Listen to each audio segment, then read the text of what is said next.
All right, hey everyone, Eric Sachetta here, coming to you from Boston, Massachusetts, and we got our panel here for this evening, some great leaders here, and tonight we're going to talk about the topic of love, and we're going to talk about it in a little different way than you might hear in church or somewhere else where we're talking about the subject, but we got some great stuff to cover. We're also going to talk about, making decisions about what the new year is going to mean to you. So.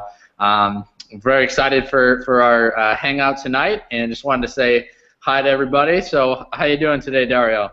Hey, everything good. How are you? Doing good, doing good. How's it going, Mal? It's going awesome. Yeah, you excited? Yeah. I'm excited about this chapter. This is one of my favorite chapters. Oh, it is. All right, Yeah. cool. How about you, Rob? How's it going? Always doing well, my friend. Always doing well. All right.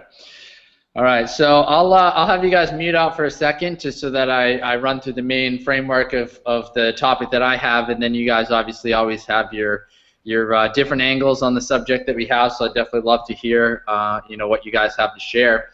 So how this actually became one of the mandates in my book is that if those of you that have been following along with our first 4 mandates, we talked about perspective, responsibility, accountability, and growth.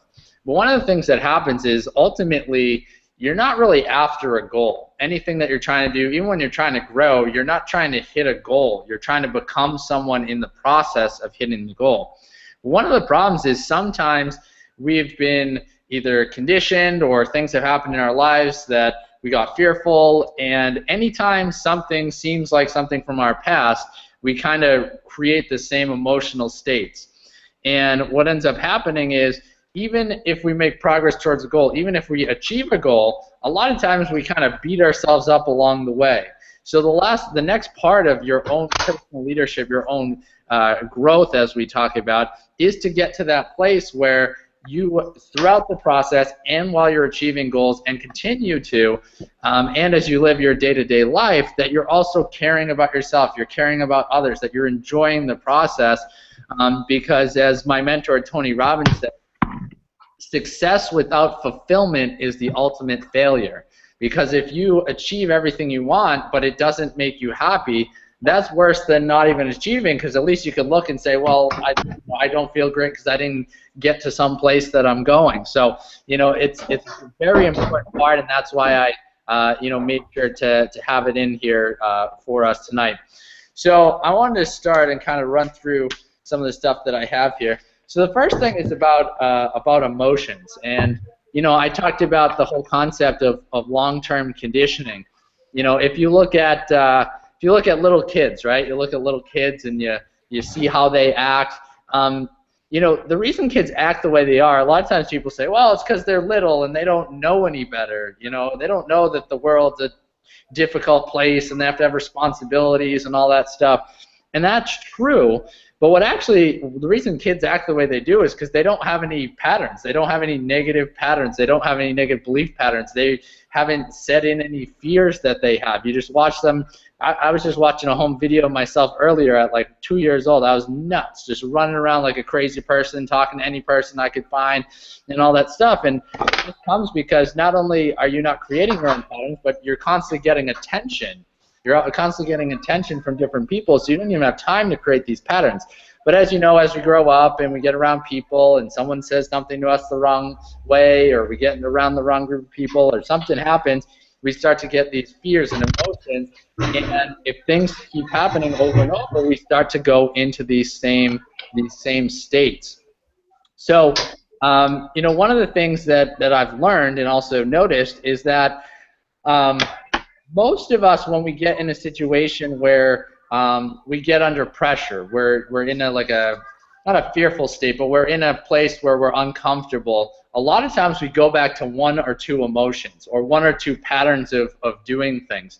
And those things can be helpful, but they also can be sometimes not helpful. Sometimes when people get in that place, they withdraw from people. Other people is they try to make everybody laugh. Someone tries to seem like everything's perfect, and that's kind of their defense mechanism. But if you don't get to a place where no matter what's going on, you can empower yourself to move forward and not go to these emotional places every single time something goes wrong, then even when you achieve goals, you're going to have trouble, actually feeling what you want to feel. And I told you guys the story a few weeks back about how the whole concept of achieving one of the big goals that I had, and then a few weeks later realizing that I really wasn't I was unhappy because I kept running these emotional patterns, and I hadn't broken these patterns yet. And until you actually do that, the same type of things happen. And I think that's one of the things that people don't realize. They base everything off of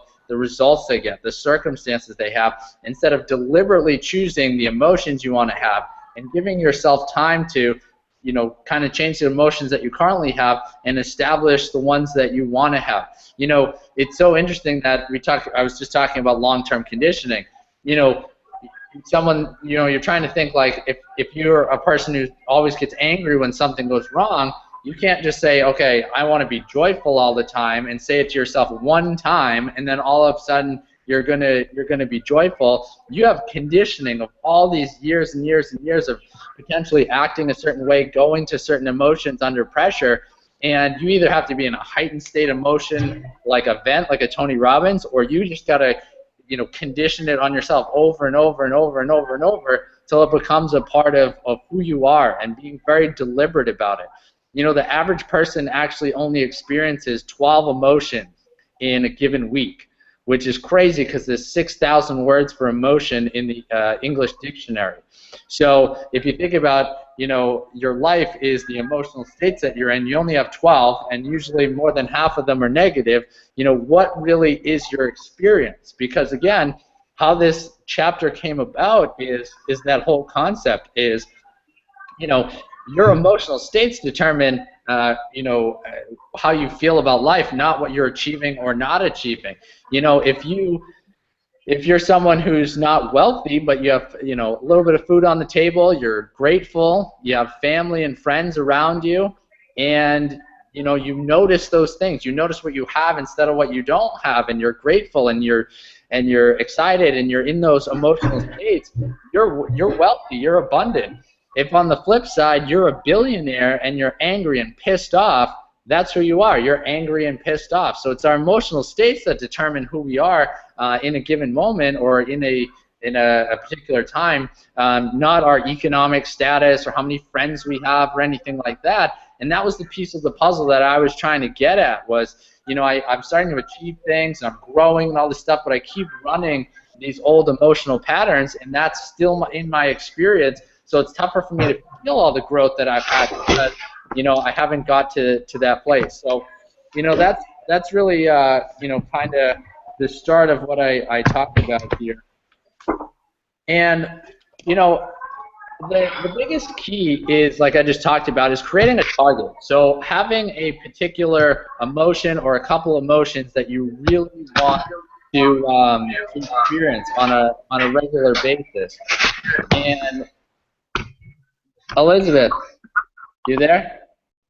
Yeah. Hello. Hi. Is there a way for you to stay on mute? I think it keeps going on and off, and the screen keeps switching to you. Very bad connection, so I'm moving around so I can keep connected. Yeah, the mute button keeps going in and out, and when it's off mute, the screen keeps switching to you. Oh, really? So mute. Yeah, you're on it now, but it keeps going on and off. Yeah, it's holding now.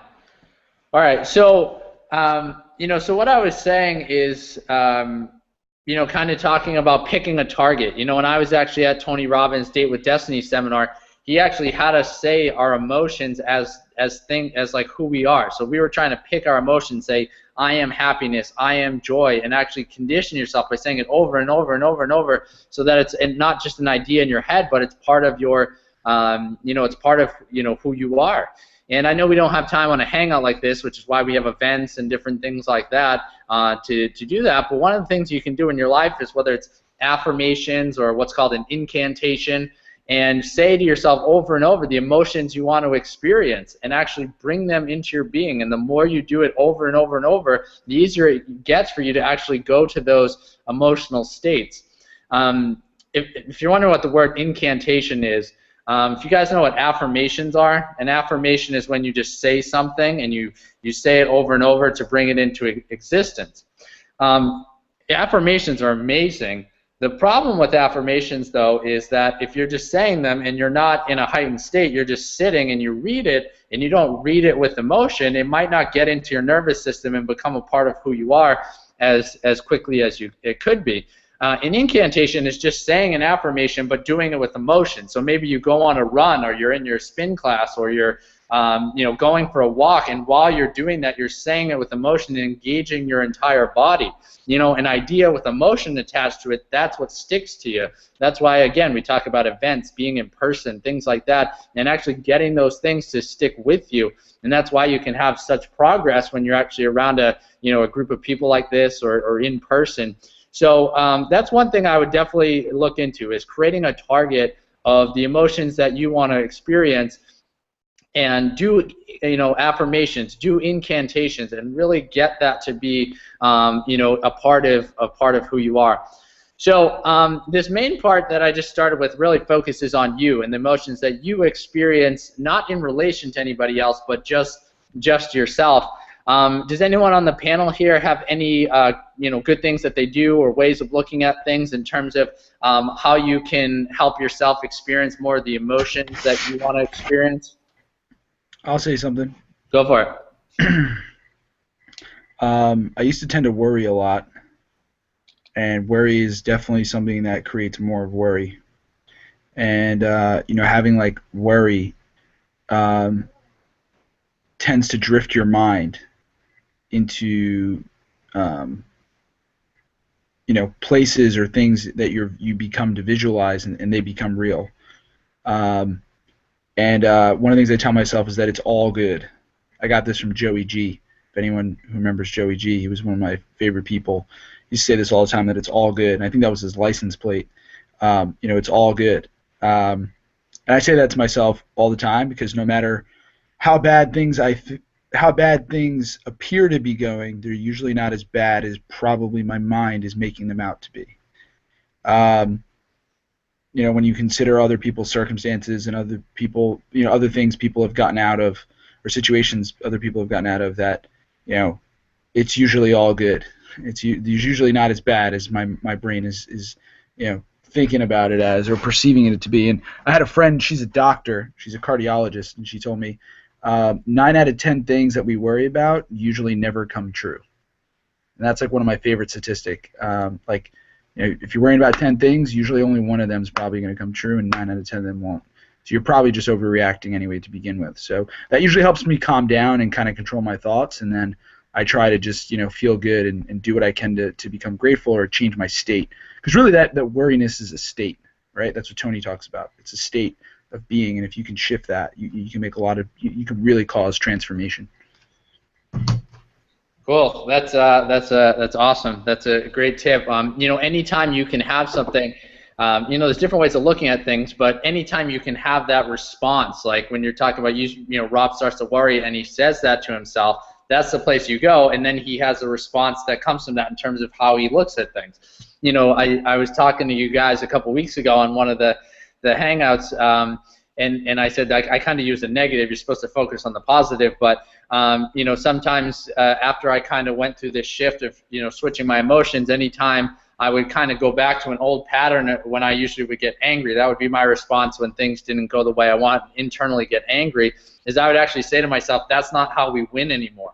Because it used to be how I'd win, because it was how I would protect myself, which at the time when I didn't know the answer, if I didn't protect myself, I wouldn't know what to do, right? But now that I know better and I know ways of actually making progress, that's my immediate response, and I kind of just let it go. And it's funny you're talking about some of those things, Rob. One of the things I got out of going to so many personal development events is I speak very positively of myself, unless I actually try to go into a state of like momentary depression or unhappiness or feeling bad for myself.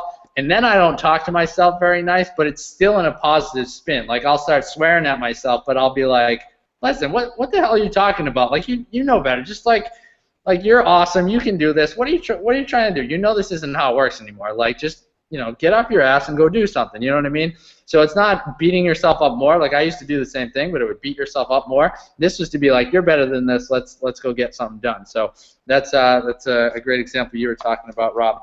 So what's interesting is that we can be in a place in life where you're talking about you're conditioning these emotions and stuff, and it's really simple when you're sitting in your room and you're doing these affirmations or incantations. You do it over and over and over, and you're like, I can go out there and interact with people, and it's going to be easy and whatever. And then you go and actually interact with people, and they have their own emotional states, and you have to work through that. Just a quick story. I actually didn't write about this in my book, but a bunch of years ago when my parents were at their old house, my dad gave me a book to read, and it's funny because his uncle had all these books that I swear they're from the 1800s, but you would swear they were written today. And they were kind of spirituality books. I think it's where Dr. Dyer and Tony and Jim Rohn and all these different people got a lot of their material and kind of interpreted that and learned created their own stuff. But I read this one book like the whole day sitting by the pool, and it was just about this infinite world of love and all this stuff. And I read the whole book, and at the end I'm feeling like $1,000,000. I'm like, I love everybody. This is awesome. This is great. I'm talking to my dad. I'm hanging by the pool. It's the summertime, and I'm like, I might have even already told this story on a Hangout, but I'm like, nothing could possibly go wrong. Nothing could get me out of the state of love. Like I'm so excited. Like life is good or whatever. And I'm like, even if somebody could piss me off, it's literally impossible because I'm in a secluded neighborhood and it's the weekend, it's the summertime, and there's no one around or whatever. And then I decide I'm going to go for a run in the middle of the day. And no joke, right? I run down the end of my parents' driveway. I turn to the right. I take 3 steps. And my parents' neighbor, who we were friendly with, not like best friends or always went over their house, but the mom comes over to me and she goes, whoa. She goes, Eric, are you all right? And I was like, yeah, I'm fine. I'm going for a run. She's like, you don't need to run. You're so skinny.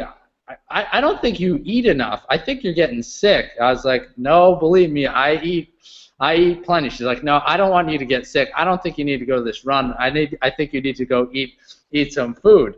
And I'm literally about to get aggravated, right? Because I'm like, are you serious, right? Are you serious right now? And then I asked myself a much better question, which came back to the book, and I said, why is she asking this question? What is her actual intent? And her intent is that she actually cares about me, and from her perception, which is just looking at my physical appearance, she thinks that I'm, undernourished or malnourished or whatever, and she's projecting some source of love onto me because she thinks that's going to help me. Now, obviously, I know that wasn't, her actual strategy was not correct because I actually ate way more then than I do now, and I still weigh the same amount. But I realized where her thoughts were coming from, and I thanked her for that advice, but I kept on my run. So just the example is you're going to establish these new states, but people are still going to challenge them, and you have to ask yourself the right questions so that you stay in those emotional states and be ready for them, because you gotta be the one that shows the example rather than reacting to what other people are saying. So one of the things that can help you with this whole concept is I wrote a part in here called "Catch Yourself Doing Right." I think one of the problems that we have is that we catch ourselves doing wrong all the time. But the problem is that usually we're doing a lot of things right, but we only catch ourselves doing the wrong things. I actually have a challenge with this when it comes to health. Actually, you guys know I run all the time. I eat tons of vegetables and fruit. I only eat meat every once in a while, except for fish. And there's a bunch of other things I do. I drink tons of water, and all this different stuff. And so I eat really healthy, and then I don't drink, I don't smoke, I have candy only at events, and soda I don't drink, and all this stuff. So I eat and drink really healthy, But sometimes, you know, if I'm out at a part, you know, a get together or something, I'll kind of, you know, take the day off or part of the day off and eat some candy or cookie or something like that, which is nothing wrong with ever doing things like that. The problem though is that when it's fine if I say I'm going to do that, but if I ever have a time where I say I'm going to eat really well and then I don't, even if it's just one little thing, I get on myself about that. Instead of saying the flip side of it, which is like, wow, I eat healthier than 99.99999% of people, and I also you know, have always followed this regimen of knowing when I'm going to have like a cheat day or part of a cheat day, and you just had something you saw that was somewhere and you decided to eat it, and okay, it's one thing. Just respond from that in a more, you know, more positive way. So that's just an example related to health, but the problem is when you beat yourself up about doing something one time, then you start to focus on it rather than saying, wow, like I ate all these vegetables today, and doing that each day, and I had this fruit drink today, and I, you know, ate this and I ate that and I drank that, and giving yourself credit for the amount of times you're doing, you know, you're doing things right. You know, you will do whatever you're reinforced for. So if you don't reinforce yourself for doing the right thing over and over, eventually you're going to stop doing it because it doesn't bring any, you know, feeling or fulfillment to you. So that's just an example with health related to, you know, catching yourself doing the right thing. I did want to mention one thing, because I kind of talk in this chapter about the last couple parts. I talk about me, you, and us. So talking about yourself. So I've talked a lot so far about you and what you would do, you know, in terms of yourself, but then talking about you in terms of other people. And one of the things that I always look at is, you know, I told that story about my neighbor, but even when people approach you in, you know, she wasn't really attacking me like in a negative way. She was trying to be helpful. Her approach wasn't that great, but she was trying to be helpful. But I wrote a section called "It's Never the Reason." You know, you meet someone and they're a jerk to you, or they're angry, or they yell at you, or you tried to treat them great and they didn't, and you react and you get all mad at them, and you know, you end up adopting their state instead of having them adopt your state, and now you're back to square one. One other quick story, and then I'll let you guys chime in if you got anything else that you've got so far. So I was actually running my Cutco office, and I had a woman come in for an interview, and there's 2 or 3 people in this group interview, and I met her. She was a lady in her 50s, and she was a really nice woman. She had heard of the product Cutco. She actually knew my receptionist. That's not how she got scheduled for the interview, but she actually knew my receptionist. In the pre-interview, I told her more about the position than most people, because most of our sales reps are college students, and she was an older person, and I just wanted to make sure that she'd be open to working in this type of environment. And she said she was, and you know, we started doing the group interview where I explained the products and the pay and all that stuff, and it was going really well. And all of a sudden I said something, and I don't even remember what it was, and she just got up and she flipped out at me and just stormed out of the office. And I was like, what was that about? Like, I just couldn't understand it, like out of nowhere. She wasn't experiencing that the whole time, and it really confused me. And one of the things we were taught when I was a manager is you never want to complain to your receptionist or really spend a lot of time, you know, saying, oh, you know, you brought this person in for the interview, like, wow, they were terrible. Like, you never wanted to do that. But since my receptionist knew this person just in passing from being from the same town, I asked her, because she asked me how the interview went, and I said, well, it went all right. The 2 other people were pretty good, but the woman that you knew, she seemed like an amazing, really nice lady. And the interview's going awesome, and then I said something, and she just flipped out and left, and it's just puzzled me. Usually I let this stuff go, but I was so puzzled by it, and she was really mean to me, and I didn't react, but I'm, you know, I know I should just let it go, but I'm just curious where this is coming from. And my receptionist says to me, oh, well, her, they own a farm in a country town in Massachusetts, and her husband passed away like 3 months ago, and she's never had to have a job before, but now because he passed away and just the way things are set up, you know, she has to go out and get a job, and she hasn't had to get a job that's not, you know, working on their farm for decades. And then I thought about it a little bit more, and I was actually talking about the pay, and I think I was talking about how like the way the pay worked, and I realized that what had happened was that she flipped out because she was so excited about the position because she wanted to do it and she thought it would be fun. But the way the position works, it's not the most secure job. It's a sales job, so it's not the most secure job in the world. And she had to have a secure job because of the situation that she was in. So when she realized that it wasn't that, but she thought it was and she was so excited about it, her response out of fear was to freak out at me and project her fear rather than just, nicely saying, this isn't for me or whatever. And once I realized that, I said, well, I'm not going to keep that energy in me. I'm gonna give love to her, even though I'm never going to see her again, probably, because I feel bad for the situation that she's in. But how many times do we get in those situations where we're never able to hear the rest of the story, right? She storms out of the interview. My receptionist doesn't know her, so I never get to hear that woman's, end of the story, right? I just know that she flipped out at me and left, right? So, they always talk about you never judge someone that you know their entire story. You never know, their entire life story and what caused them to be, where they're at in life. So, that was just really something that stuck with me. And then anytime something like that happened, I always, would catch myself not reacting and say, hey, I'm going to be the person that's going to be the stronger person, hold on to the emotional state that I have to see if it can rub off on them rather than the other way around. So I'll stop there for a second. Do you guys have anything, in terms of when you're talking to other people, how you guys hold on to the emotional states that you have, how you, don't let other people's energy, if it's negative, come towards you, and really catch yourself, doing the right thing so that you can maintain the states that you want to have and not, be in a reactionary mode. Does anyone have any tips, thoughts on that? I do. Go for it.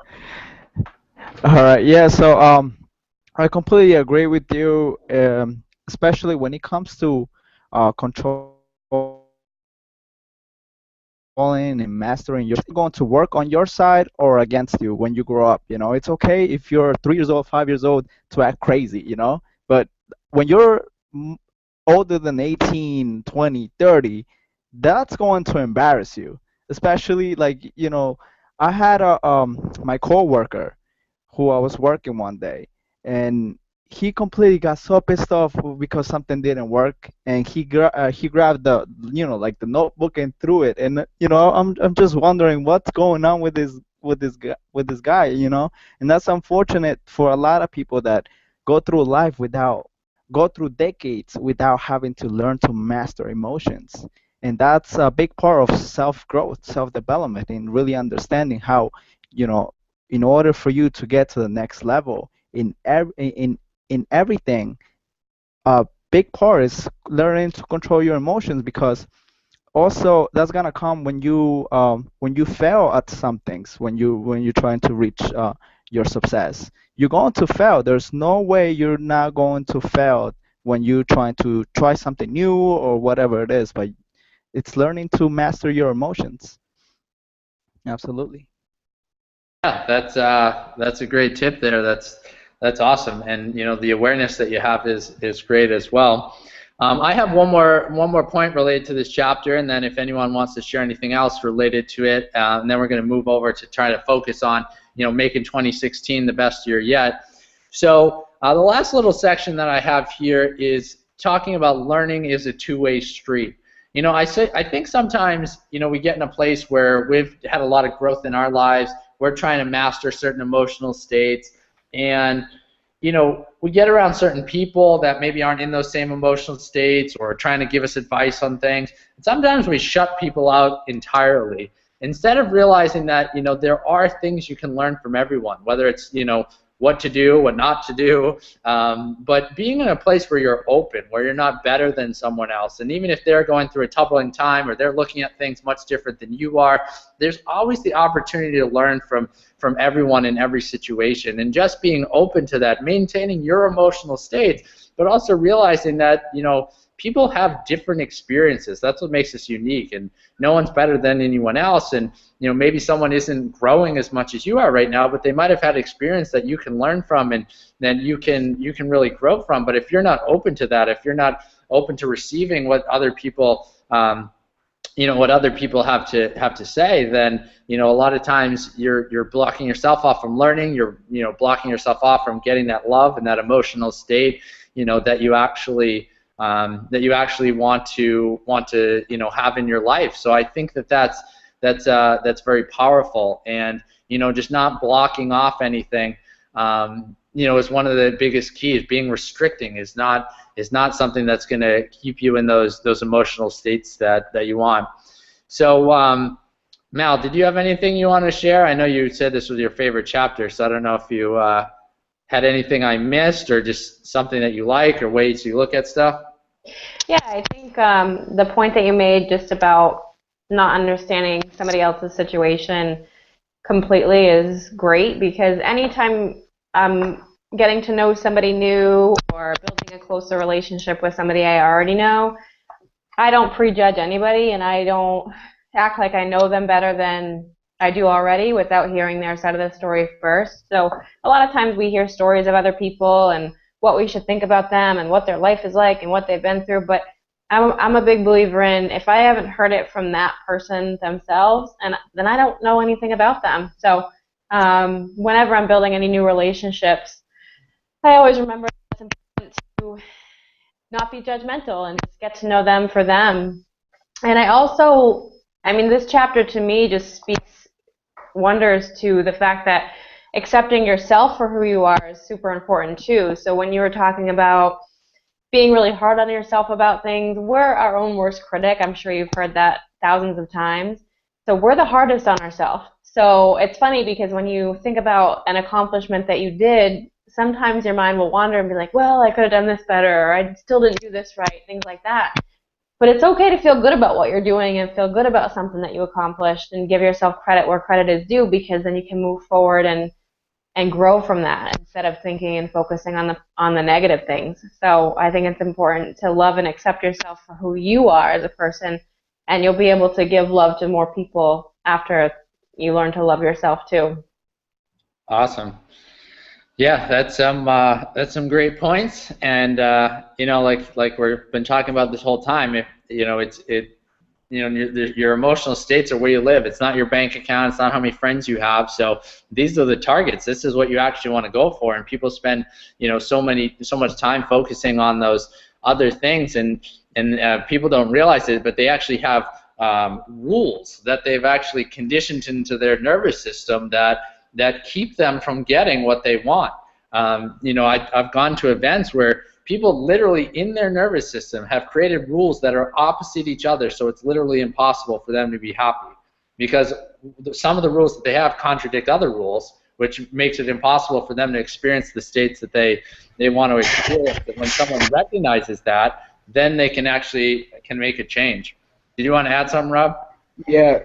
So I coach with Joe Vitale, and he has a great word for that. It's called counter intentions. So you have intentions and you have counter intentions. And this is always hard for me to explain, but he explains it like, imagine trying to manifest something in your life, and really all you're doing is you're just throwing a ping pong ball at a wall and it's bouncing back, right? And there's nothing, like, you're trying to manifest, you're trying to create things in your life, but you'll never get them until you get to the source, right? You get to the counter intention. That's why I always say all your answers lie at the source, right? Everything lies at the source, and you got to get to the source of things. And the source of it is you, and like your thoughts behind your thoughts behind your thoughts. And you have counter intentions, and he's got a list of common counter intentions, and a lot of it, you'd be surprised, comes down to this chapter, which is loving yourself. He talks about that one of the reasons why most people aren't millionaires is because they don't believe they deserve it.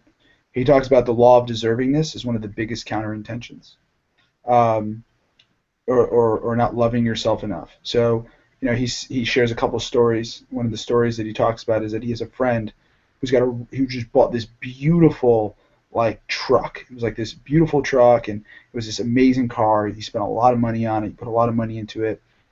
And Joe asked him, like, hey, how often do you ride that truck? He's like, oh, it's only once a week. Maybe if anything, maybe a couple times a month. And Joe asked him why. And he goes, well, that's my nice truck. And Joe was like, okay, well, if it's your nice truck, why wouldn't you ride it all the time? He goes, well, because it's my nice truck. It's only on days where I feel nice. And if you think about it, you have clothes that you wear. These are my nice clothes. This is my nice car. This is my nice makeup, right? This is my nice whatever you may call it. And what you're really saying below the surface of that is that you don't deserve to be wearing those clothes all the time. Or you don't deserve to be riding that truck all the time. And it's very much below the surface. It's transformative when you realize it, but that is part of it. The three biggest reasons why people don't attract money in their life is, number one, they don't believe they deserve it, they don't love themselves, or they think money is the root of all evil. And those are the three things that he's been. My major focus for 2015 was finding ways to manifest more money in my life, and lo and behold, this opportunity came, and others. And that was one of my big lessons that I learned. Even when I bought the car, I'd ask myself, I had to get coaching on it. So I coached with his mentors, and one of the things that they said to me, I had to put down a $6,000 down payment, and that was the most money at that time I ever put down on something, and I was scared because I had this limiting belief that I had to find money and hold on to it as long as possible and never let it go. And what I was saying to myself was that money is scarce, that there isn't enough to go around. And I was saying to myself that if I spent $6,000 in the car, that I would never get the $6,000 back, right? And then I realized that I could get it back. I could get it back in one day. I could get it back in 1 week. I could get it back in a trillion of different opportunities. And one of the things he asked is, how many different ways can you earn $1 million? There's about, if you look at it from an algorithm, algorithmic perspective, there is about probably 1 million different ways, right, that you can earn $1 million. And there's plenty of opportunity, and so it's like opening your mind, right, and seeing all that is possible, all that is available. And I just bought a house and a condo, and I didn't think that was going to happen. That was one of my goals at the beginning of the year, was to get the car and the house. And it just happened. I ended up getting this awesome deal on a pre-foreclosure. But it was an abundant thing that I manifested because it took me a while to find it. But when I found it, I knew it was there because some lady had just divorced. It just came on the market, and before we even saw the house, we put an offer on it. We didn't even see it. We put an offer on it because we knew that it was gonna. We saw the pictures. Don't get me wrong, we saw pictures, but we didn't actually walk in the house or see it. And I just kind of had faith and just went with it. So I know I'm kind of going on a tangent here, and I apologize, but a lot of them are related and connected to whether you believe you deserve to earn it, right? And that comes back to you loving yourself and being people that are rich in spirit. Even Robert Kiyosaki talks about that. I hear him say that all the time. People are rich in spirit, and that people think that money is the root of all evil. Although in the Bible it doesn't say that. What it says is the love of money is the root of all evil. And then believing that you deserve it, fully believing that you deserve it, like at the core of who you are, you believe that is yours, and that's really where certainty kicks in. That's one of the things that Tony talks about is certainty. Like at the highest level of a human need is certainty and the ability to be certain that it's yours. I found that when I was manifesting, the craziest experiences in my life was that I knew I wanted it and I was certain that it was going to happen, and I felt it happening. And I think certainty is probably the missing ingredient that not many people talk about. So that's my rant. I'm done talking. No, it was a good rant. We enjoyed it, and that kind of leads us into the last topic for today, which is kind of unrelated to love in terms of specifics, but it's related to picking 2016 to be your best year yet, and making that decision right now before it actually happens that it's going to be your best year. And I know you guys have heard us talk about decisions before versus circumstances, and you got to make the decisions to get your goals and whatever. But I'm not talking about just making a decision and saying you're going to have your best year because you think that way. All of a sudden, all the events are just going to go the way you want and nothing goes wrong. It's that you're saying it's going to be the best year yet because you are going to achieve more than you achieved, but it's because you were looking for opportunities. You set goals. You set little goals along the way. you decided already how you're going to approach challenges. What's your response going to be? You're going to be more present than you've ever been. You're going to be more grateful than you've ever been. You're going to catch yourself doing, the right things.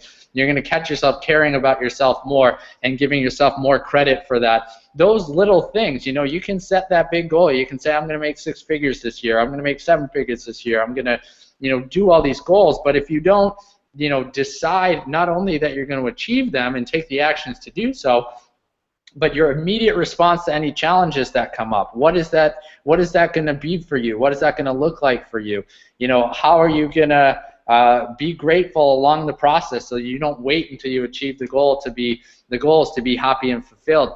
And that's what's really important in general is just deciding that. There are some challenges that I know are likely to happen in 2016, but I'm committed to moving past them, moving through them. Obviously, having a baby is a challenge. How that changes your life. Traveling, and then changing different circumstances and all that. But just deciding that it's going to be the way it is. You look at, like I was just talking about, having a baby.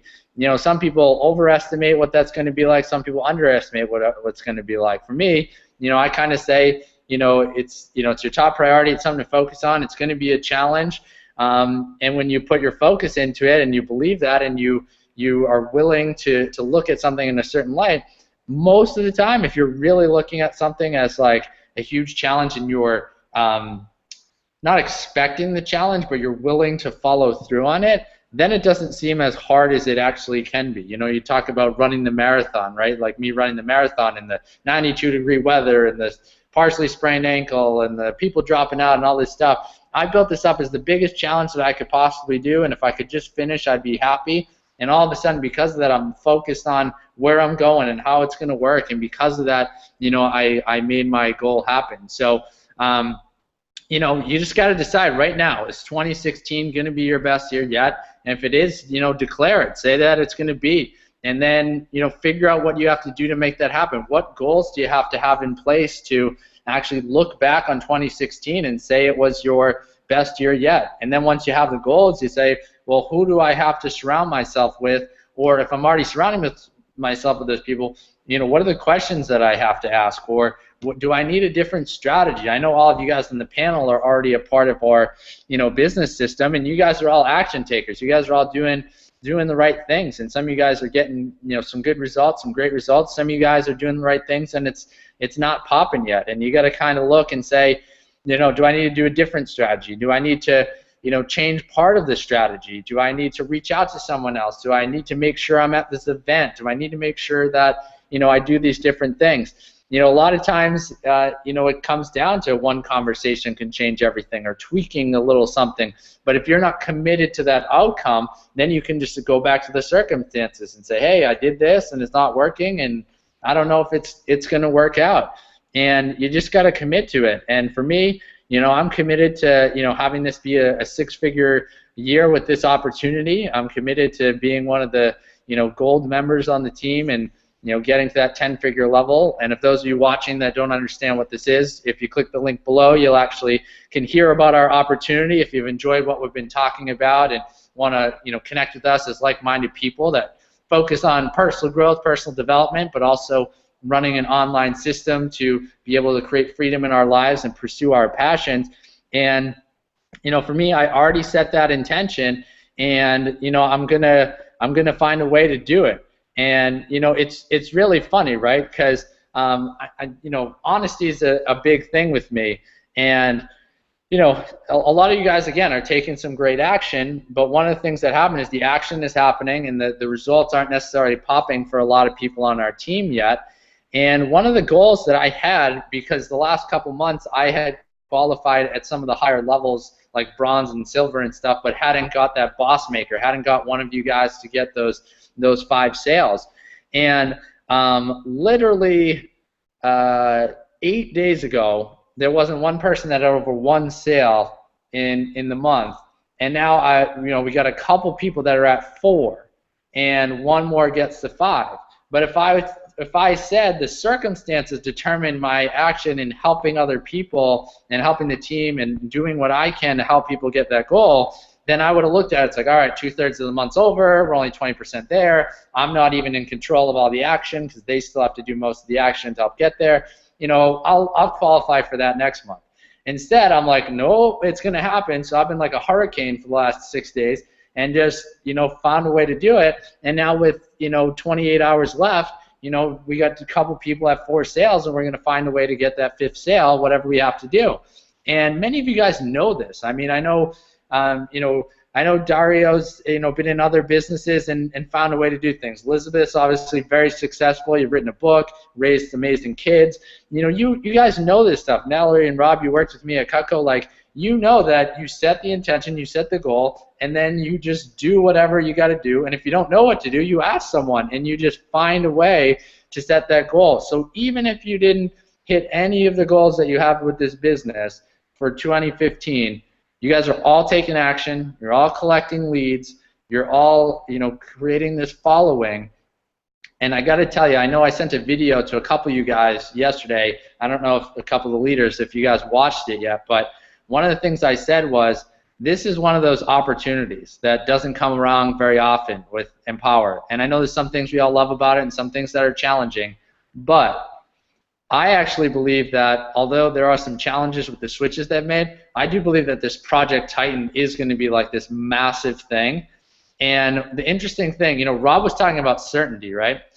You got to create certainty in yourself, because the people that achieve the highest levels in things have to be certain in themselves and certain in who they're following before they actually see what's happening. And I'll share with you guys really quick the story that I told on this video that I sent to Rob and Mallory, and then I'll let you guys share if you guys have any last ideas about making 2016 your best year yet. So some of you guys know, before I actually tried with Empower, I was doing something else because I wanted some business to make some residual income on the side besides running my own business with coaching and books and stuff. And I signed up for this course on how to sell products on Amazon. And the course was extremely successful. They're actually the #1 information product launch of all time is these guys, and they've beat their own record the last 3 times they've launched, and they launch every 6 months. And it basically teaches you how to white label your own product. So you know, you have a product that you get from a manufacturer. It's really easy to find manufacturers on the internet. Find a manufacturer, you create your own, you know, your own brand, you throw a label on a product, you got to find out how to create your own branding, and you know, the course teaches you this, and then you put it on Amazon and they teach you how to market it and all this stuff. So when Amazon was created, it was basically for big name retailers to come online and just have another resource to make sales. Well, the guys who created this course realized that the big retailers that were on there, they weren't really doing anything because they were just getting the sales because they were the only ones on there. And they said, what if we create our own brands and throw them up and market way better than these guys do? Could we actually compete with these big brands that are on here? And the answer is yes. So they did it for themselves, and they started making money. And the 2 of them that ran the course tried it out, and they each were making $2 or $3 million a year selling physical products on Amazon. So they decided to launch this course, which was originally called AMM, and now it's called ASM. And they told a bunch of their friends and lists and family members and all this stuff about this course that they were creating. And some people jumped on board and some people didn't. And one of the owners, Matt Clark, said, this is going to be huge. You really don't understand. Like, this is the Wild West. This is like jumping in a pond and there's fish everywhere. And as long as you got a pole and you got a net, you are going to catch fish and you're going to become wealthy. And some of his friends and followers and stuff, they just believed him, they jumped in. And others didn't. They said, well, show me the results other than you. Maybe you're just special. Like, no one else is getting results doing this thing. You haven't even launched a course. I'll wait until I see that other people are doing this, and then I'll jump in.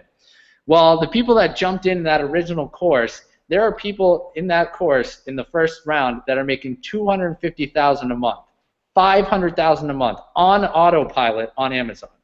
Now, it's a little bit harder than this business because you have to invest more money, blah, blah, blah, blah, blah. But once you get it rolling, the income opportunity is incredible. So there's even a couple guys making $1 million a month. They've had people that have gone on to Shark Tank, like all this stuff, right? And some of their followers or friends, you know, a year later, a year and a half later, came back and said, oh my gosh, I can't believe this was like the biggest thing ever, and I didn't believe you. I didn't sign up. I didn't do it. And a lot of them did sign up, and some of them are successful. But it is 100 times harder now than it was then. And I actually believe with what these guys are doing that if you jump in and regardless of the results you get in the next few months leading up to it in terms of physical income, if you're growing a list, you're growing a following, and they launch this, full market product, this product suite that is basically a mass market product with the same commission structure, if you're taking action and you're in the game and you're going for it and you take action, you're going to achieve the results you want, just like this Amazon course. But it's the people that had the psychology to stick with it when it seemed like things weren't going as well as they want to, or they weren't getting the results as quick as they want to. And that's what I actually believe that these guys are doing with this opportunity. It's the same thing before Apple relaunched and had all these new products. They were about to go under, and someone had to see the vision. And I see the vision with what these guys are doing, so I'm excited for that, and that's what I'm focused on. And I'm excited to pull this all together, can keep growing our audiences, keep getting more people on these Hangouts, invite people to our events, invite people to live stream events, and just really keep the momentum going. But keeping your head straight and keeping yourself focused and certain, all the way through when this new product line comes out, that's a mass market product line that pays the same commission.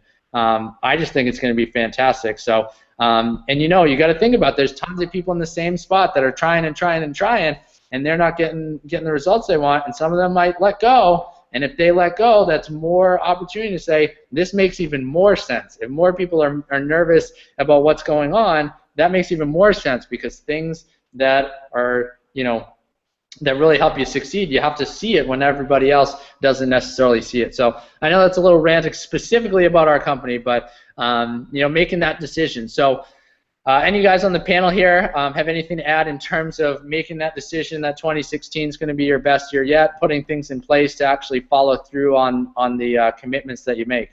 Yes, absolutely. I wanted to mention something that you just said. Success loves speed for anything, for so many things that is happening. When you take action fast and learn as much that you can, because actually the winners are going to be the quick learners. So I'm trying to do so many things at a time, but taking action along the way, and this is the once in a lifetime opportunity that we have here. When in history was there so many people making so much money online? We're having the 500 billion market right here. Amazon taking over, and same with Alibaba. I don't know if you guys ever heard about that company. It's even bigger than Amazon. So everything's just online. So really take a look at the team that we have, the community that we have. Absolutely, we have a great team, and 2016 is going to be an amazing year for everybody in the team. So I really recommend you guys to take action, not tomorrow, not next month, today. Take action today. Absolutely. Yeah, great point. That's awesome, Dario. So if you're excited to join us, you can click the link below and actually join our team. And like we said, the people that act first, get the results. I know somebody else wants to share here, but one thing related to what Dario said is, you got to remember what we're doing, like Amazon or our opportunity. None of this stuff was even possible before 4 or 5 years ago. So when someone says like, well, I don't know if it's going to work. Well, it wasn't even possible in human history, 5 years ago. But would you ride a horse to get around nowadays just because your great-grandparents had to do that? No, you're going to take a plane because that's what you can do, because the opportunity's there. It's not about, being ungrateful or grateful or feeling the struggle. It's about taking advantage of opportunities. So even though your brain might say, I don't know if this is actually going to happen or it's happening or whatever, that's because 5 years ago none of this stuff was even possible. So to wrap your mind around it's kind of difficult, but staying with it is the big key. Elizabeth, did you have something you want to share? I want to add that as we go into the new year, one of the techniques that will help us a lot is taking deep breath through meditation, spending time to meditate, because there are a lot of challenges around, and you may be overwhelmed, or when there are challenges there will always be discouragement. But when you go back to meditation, you get your perspective right, because you always need to go back to the perspective always need to go to the right perspective. Remember what brings you here, what brought you here, so that you can go forward.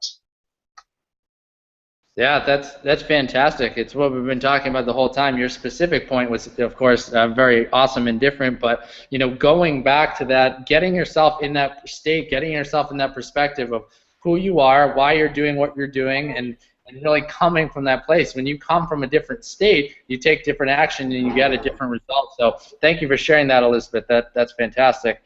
So we're going to wrap up here. As far as what we have going on. There's obviously we have our team event that's coming up in February the 12th to the 14th. It's going to be a small group, but what's cool is I believe that the group that we're going to have, is going to be the group that's going to take that action and get to that next level. And that's not saying if you completely can't come that you aren't going to succeed. It's just making that extra commitment. We talked about commitment and following through with the action. Having that mastermind group and surrounding yourself with like-minded people. So if you want to hear more about that, you can go to ericlivethemoviecrew.com/Greenville Mastermind. So that's ericlivethemoviecrew.com/Greenville Mastermind. And then as far as the opportunity, if you want to get involved with the opportunity, you can click the link below and you'd have the opportunity to join us. I know we have a lot of people on our team that are watching, that aren't on screen, but are watching. And whether you're actually a part of the system or not, they actually announced that you would be able to watch the live stream of the next Empower Network event in Miami at the end of January called Generation Hero, where they're actually going to give the details of this Project Titan. And if any of you are considering joining this opportunity or already on our team, you definitely want to get your live stream ticket. And if you're on the team, as soon as you go into your back office, it directs you directly the place to watch the video that explains it, so you can sign up. And if you're not part of our team, but you'd love to hear all about how it works before deciding to sign up, I'd suggest you sign up right now. But if you want to hear all about it, you can sign up for that live stream ticket and actually watch the event, and then kind of go from there and launch with us into this new kind of company that they're rolling out, and new products and all this stuff. So I'm super excited for that. But there's so much coming, and like Dario says, probably the biggest point that we've said in the last 20 minutes here is, success loves speed. If you're willing to take action, if you notice something that's right, if you set an intention and something looks like it's in line with what you want to achieve, don't hesitate, take action, and go for it. So we'd love to have you on the team. We'd also love to have you at the event. So the link below, or you can check out our website. And we're gonna hop off now. But I've had a great time in this conversation. Next week we will have our hangout at the same time on Wednesday. I'm coming to you from Elizabeth's neck of the woods, because I'll be in Florida at Daytona Beach, not quite as far as south as Elizabeth, but we'll work our way down, because we're going to be there the whole month, which is fun. So one last thing I wanted to add right here at the end is, Dr. Dyer, many of you know who Dr. Dyer is. One of the things that he said was, one of the reasons that when someone says something to you, someone tells you what to do, you kind of get responsive to, kind of come back at them, is we're in an infinite universe, right? And your love, your energy, it doesn't want to be restricted. So when someone's telling you to do something, you all of a sudden are getting, you're getting restricted by responding to that. So if you hold on to your emotions and you stay strong to them and you give love to other people, and then instead of responding by saying something, respond with your actions. I said this on one of the last Hangouts, but people always talk about, hey, you can't do this because you're not this age, or you're not this way, you're not this, that, and the other thing, right? One of them is, people say, well, you have to be 70 years old to go to Florida for the, winter and be a snowbird. Well, I'm going to a hockey game on January 1st, freezing my butt off, and then I'll be on the beach the next day. And, we'll be in Florida all of January. And I don't say that to brag, but just to show you, if you have intentions, it doesn't matter how old you are or what your situation is, you can create the life that you want to create, but you have to be willing to set that intention and take action. So I'll kind of leave it there, but it was a great meeting, guys. Look forward to talking to you next Wednesday and in our group as well. So have a great weekend, and I'll see you guys when I'm in Florida next week. Awesome. Have a good night. Have a good night, guys. Thank you. Good night. See ya. See you in Florida. Yeah. All right. Bye-bye. Bye.